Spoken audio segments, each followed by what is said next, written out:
So we have seen the first part of the story, The Sound of Music, and it dealt with Evelyn Glennie. Welcome back to the online classes of Shriram Public School. Here's your English class, and today we are going to see the part 2 of Sound of Music, The Shehnai of Bismillah Khan. Let's go through the text. As you all know, this chapter, The Sound of Music, is an inspirational chapter where the writers want to inspire you all how conditions around us won't affect us if we have the willpower and if we are determined to get something in our life. Here, similarly, Khan is a very famous Shehnai player, famous all around the world. He is from India and he represented India everywhere with his talent. Let's go through the chapter and understand what is special about Bismillah Khan, why NCERT has included him in your syllabus. Okay, Aurangzeb banned the playing of musical instrument called pungi. There's a musical instrument pungi जो कि औरंगज़ेब ने ban कर दिया था उसका बजना, क्योंकि वो थोड़ा सा अनप्लेजेंट साउंड, थोड़ा सा श्रिल था और अनप्लेजेंट साउंड क्रिएट करता था. तो रॉयल रेसिडेंस में मना कर दिया था कि पूरे महल में कोई पुंगी नहीं बजाएगा. Pungi became a generic name for reeded noise maker. तो जो भी ख़राब नॉइज़, उसको क्या, कोई भी ख़राब नॉइज़ अगर प्रोड्यूस कर रहा है तो उसको जनरली पुंगी बुला दिया जाता था. ठीक है, तो रीडेड मतलब जो हवा से बजाया जाता है और नॉइज़ प्रोड्यूस कर रहा है उसको क्या नाम दे दिया जाता था? अरे ये तो बिल्कुल पुंगी की तरह बज रहा है. Few had thought it would be one day revived. और तब से लोगों ने शायद ही सोचा था कि कभी इसको कोई ज़िंदा कर पाएगा. A barber of a family of professional musician. तो फैमिली किसकी थी? Professional musicians. उस फैमिली में सब म्यूजिशियन थे और उस फैमिली का एक पर्सन बार्बर था. वो बार्बर रॉयल रेसिडेंस में आया जाया करता था, रॉयल पैलेस में. Decided to improve the tonal quality of pungi. तो उसको इम्प्रूव करने के लिए उसने एक पाइप, लॉन्ग पाइप चूज़ की with natural hollow stem and was longer, थोड़ी ब्रॉडर थी दैन यूजुअल पुंगी.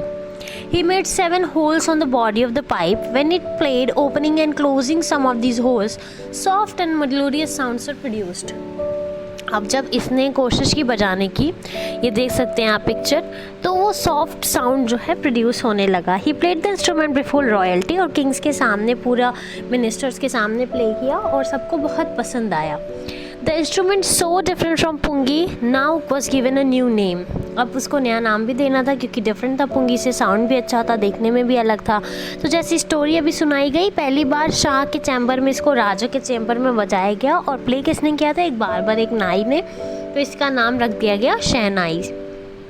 दूसरा, अभी ये हमारी शहनाई बन गई है. अब शहनाई कहाँ कहाँ बजाई जाती थी? टेम्पल्स में, शादियों में, जहाँ भी ऑस्पिशियस ओकेशन होता था वहाँ पे. और स्पेशली इंडियन, जो नॉर्थ इंडियन है, जो हम लोग रहते हैं, नॉर्थ इंडियन वेडिंग में तो ये इंपॉर्टेंट कंपोनेंट हो गया. इंडिस्पेंसिबल मतलब एकदम आप अवॉइड ही नहीं कर सकते, without which a piece of work can not be done.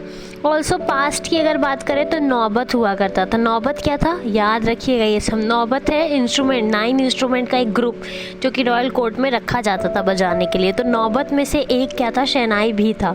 तो ये इंपॉर्टेंस है शहनाई की. टिल रिसेंटली अभी भी टेम्पल्स और वेडिंग्स में सिर्फ यूज़ होता था, पर अब इसको स्टेज पर लाने का क्रेडिट किसको जाता है? उस्ताद बिस्मिल्लाह खान को. अब हम आगे पढ़ेंगे बिस्मिल्लाह खान के बारे में. तो पहले हम लोग शुरू किससे किए थे? पुंगी से शुरू किए थे. फिर हम देखिए कैसे पुंगी को बैन किया गया था और कैसे उसको रिवाइव करने के लिए एक बार्बर ने एक स्टेप लिया और रिवाइव करके एक नया इंस्ट्रूमेंट बनाया जिसको नाम दिया गया था शहनाई.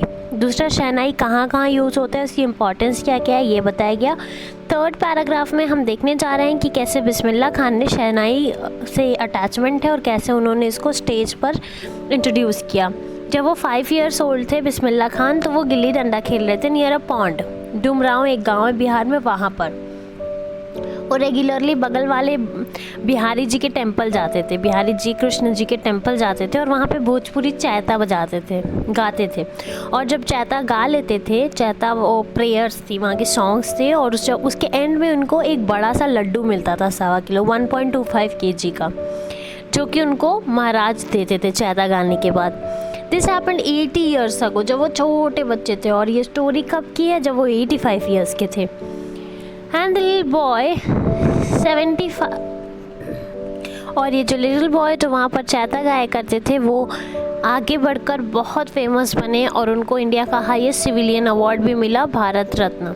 Born on 21st March 1916, Bismillah belongs to a well-known family of musicians, और इनकी भी जो फैमिली है वो सारे म्यूजिशियंस ही थे। उनके ग्रैंडफादर का नाम रसूल बख्श खान। तो Rasool Bakhsh Khan was the shehnai nawaz of Bhojpuri kings court. तो भोजपुरी राजा के जो कोर्ट था वहाँ के ये शहनाई नवाज़ माने जाते थे। इनके फादर का नाम था पैगंबर बख्श, और इनके जो भी पैटर्नल एंसेस्टर्स थे वो लोग भी शहनाई बजाते थे। पैटर्नल मतलब पापा के साइड वाले जो थे सारे, मैटरनल मतलब मम्मी के साइड वाले। फिर अभी ये और बड़े हो गए हैं। As a young boy he took music early in his life. He started giving interest in music, giving his time in music. At the age of 3 when his mother took him to maternal uncle, मामा के घर जो कि बनारस में था, तो बिस्मिल्लाह अपने uncle को शहनाई बजाते देखकर बहुत ज़्यादा फैसिनेट हुए, अट्रैक्ट हुए। और इनके अंकल का नाम क्या था? अली बख्श, और वो विष्णु जी के टेंपल जाया करते थे, किस लिए? शहनाई बजाने अपने मामा अली बख्श के साथ। And Bismillah would sit captivated for an hour on and, और जो बिस्मिल्लाह खान है वो ऐसे बैठे रहते थे उसको देखते हुए लॉन्ग टाइम तक without stopping. Slowly he started getting lessons in playing the instrument, और धीरे धीरे उनको ये इंस्ट्रूमेंट सिखाया जाने लगा कैसे बजाते हैं, और वो पूरे पूरे दिन इस इंस्ट्रूमेंट को प्रैक्टिस करते थे। सालों तक वो बालाजी के मंदिर, मंगला मैया मंदिर और गंगा जी के घाटों पर जाकर अब वो सॉलिट्यूड में अकेले ये म्यूज़िक जो है, ये इंस्ट्रूमेंट प्ले किया करते थे। जो गंगा के वाटर का फ्लो होता था वो साउंड इनको इंस्पायर करता था अपने नए नए राग इन्वेंट करने के लिए। तो वो नए नए जो है साउंड म्यूज़िक जो है प्रोड्यूस करते थे by listening to the water of Ganges. अब ये 14 ईयर्स के हो चुके हैं। At the age of 14 Bismillah accompanied his uncle to Allahabad music conference, और जब वो 14 साल के थे तो वो अंकल के साथ कहाँ गए? Allahabad music conference. At the end of his recital Ustad Fayaz Khan patted the young boy's back and said, Ustad Fayaz Khan कहते हैं work hard and you shall make it. और 14 साल की उम्र में ही उस्ताद फयाज़ खान ने इनको कहा था कि हाँ तुम बहुत आगे तक जाओगे। यही नहीं, जब ऑल इंडिया रेडियो लखनऊ में ओपन हुआ 1938 में, तो बिस्मिल्लाह खान को बिग ब्रेक मिला। जब वो ऑफन शहनाई बजाया करते थे रेडियो पे, लोग उनको सुनना बहुत पसंद करते थे। जब इंडिया इंडिपेंडेंट हुई 1947 15 अगस्त को, तो बिस्मिल्लाह खान भी वहाँ पर प्रेजेंट थे। वो फर्स्ट इंडियन थे जो नेशन की इस आज़ादी को शहनाई से ग्रीट किए थे, और उस दिन उन्होंने राग काफ़ी बजाया था रेड फोर्ट से। किस ऑडियंस को? उस ऑडियंस में जवाहरलाल नेहरू थे, जिन्होंने अपनी फेमस ट्रिस्ट विद डेस्टिनी की स्पीच भी दी थी, है ना। तो उस स्टेज पे बिस्मिल्लाह खान ने परफॉर्म किया। देखिए कैसे being a young boy and now today he is performing at Red Fort. तो he was determined to learn and to give something to the world and give something to shehnai, give something to himself, and he made it. Bismillah Khan has given many memorable performances both in India and abroad. इनकी पहली trip abroad की थी अफ़गानिस्तान, जहाँ king ज़ाहिर शाह, उनको बहुत ही अच्छा लगा था इनका शहनाई प्लेइंग, और उन्होंने इनको प्राइजलेस पर्शियन कारपेट्स गिफ्ट किए और बहुत सारे सोवेनियर्स मतलब जो किसी की मेमोरी में चीज़ें रखी रहती हैं, बहुत ही ज़्यादा इंपॉर्टेंट प्रेशियस होती हैं, ये सब किसने? किंग ज़ाहिर शाह ने इनको गिफ्ट किया। The king of Afghanistan was not only one to be fascinated with बिस्मिल्लाह's म्यूज़िक। सिर्फ यही नहीं फैसिनेटेड थे, बहुत लोग फैसिनेटेड थे। फिल्म डायरेक्टर विजय भट्ट तो बहुत इम्प्रेस हो गए थे इनकी शहनाई, और इससे ही उन्होंने अपने एक नाम दे दिया फिल्म को, गूंज उठी शहनाई। इतना ज़्यादा वो इंस्पायर्ड थे।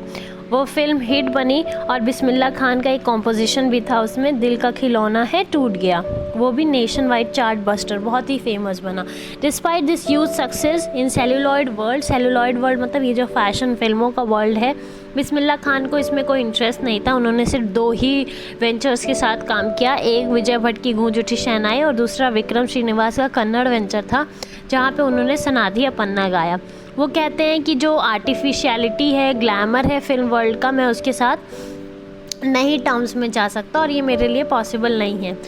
Awards and recognition came thick and fast, और अवार्ड्स और बहुत सारे रिकॉग्निशंस आते गए। Bismillah Khan became the first Indian to be invited at Lincoln Central Hall in US.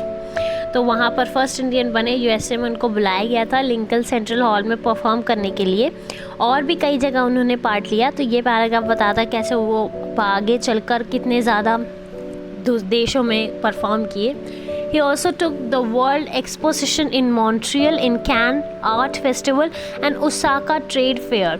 ये सब बहुत फेमस है, आप अभी भी ये सब चल रहे हैं, अगर आप ये सब खोजेंगे इंटरनेट पे तो आजकल के भी एक्टर एक्ट्रेसेस जाते हैं। तो उस टाइम बिस्मिल्लाह खान गए हुए थे। So well known did he become internationally that an auditorium in Tehran is named after him. Tehran में एक ऑडिटोरियम जो है वो इनके नाम से है, ताहर मौसीकी उस्ताद बिस्मिल्लाह खान।